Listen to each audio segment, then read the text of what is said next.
Advanced Seminar in U.S. Foreign Policy, America in a Multipolar World, Week 5. Order and alignments.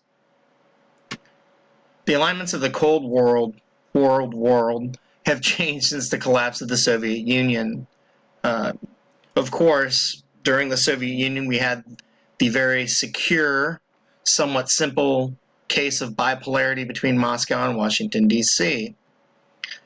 This has led the global power structure to evolve into unipolarity and zero polarity or multipolarity, depending on where you stand, after the Cold War. Now, while the collapse of the Soviet Union was big, changes like these can be dangerous early on. The shock is the hazard. Yet after due time, as states adapt, the danger subsides. Think of it in terms of interest rates. Interest rates, say they're sitting at 6%. If I take them up to 8% in one fell swoop, you could have a record number of foreclosures, people will go into default, credit card debt would climb. But if I do that over a 2 or 3 year period and it's gentle, you won't have nearly the problems. Shocks in global politics are the same way. It's important to note that there have always been shocks in the international system.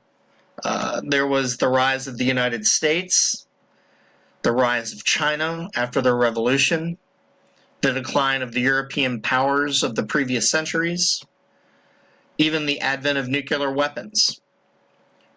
Priorities and interests change over time. Generally speaking, as long as we are careful in the days, months immediately after them, things work out just fine.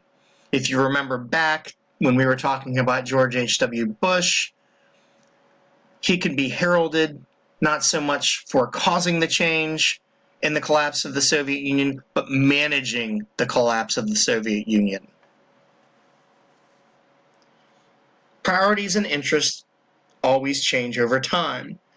Who would have thought that the pivot to Asia, the challenging of traditional allies on trade, or the questioning the future of NATO would have occurred before 1989. These other things were completely unheard of during the bipolar world of the Cold War. Who would have thought that the United States would have shared intelligence with Russia or worked alongside Pakistan? Both things were unheard of until 9/11.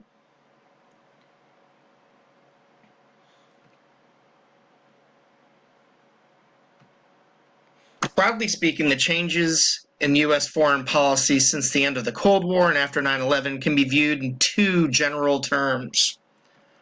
First, there was a reassessment of Cold War alliances, and this has been going on for almost 30 years, when it became very evident that communism was failing and ending.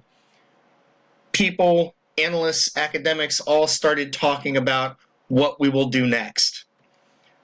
There was the lesser Soviet threat, the large number of troops in Europe which weren't needed, but also over time, since then, the European Union has grown. They are the number 2 or number 3 economy in the world collectively. They're talking about what's called a CSDP, a Consolidated Defense and Security Plan for the EU, yet the United States shoulders a majority of the burden of spending for NATO. And this is something that has been brought up by every president since George W. Bush. This applies to Asia as well. Many have questioned whether or not we should maintain the one China policy, which does not acknowledge the independence of Taiwan, but maintains their right to be separate. And also, again, as we spoke of last week, Japan. What do we do about Japan? A second change since the end of the Cold War and 9/11, of course, is a focus on terrorism. This has seen the United States kind of dismiss the idea of conventional war.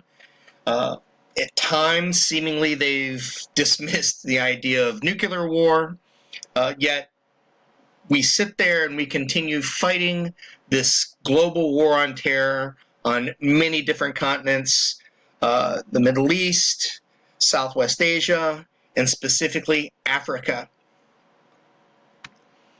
This has led to a variety of discussions and issues, many of them not that positive. Some claim the U.S. is overemphasizing the role of ISIS in terrorism. They claim that the subsequent administrations have tunnel vision. They point to the threats of a nuclear Iran, proliferation in other places, a nuclear North Korea, even the threat of Russia as a conventional force, or China as a conventional force. Look back at the very storied debate between Obama and Romney. While one gentleman said China, the other gentleman said Russia, and yet where is a majority of our military spending gone in the last 15 years to fight terrorism? Another issue that has come up is traditional allies are concerned about changing age-old arrangements. We've seen here in the very recent past, President Trump at the G7, there was some fear in Asia or fear in Europe when President Obama announced the pivot to Asia. It's widespread. And again, this has to do with changing systems. If you change systems slowly over a period of time and there isn't a shock, things tend to run more smoothly. Again, this is where much of the talk of questioning America's credibility and America's leadership has come from. If there are any questions about these issues of U.S. foreign policy or anything else, feel free to contact me.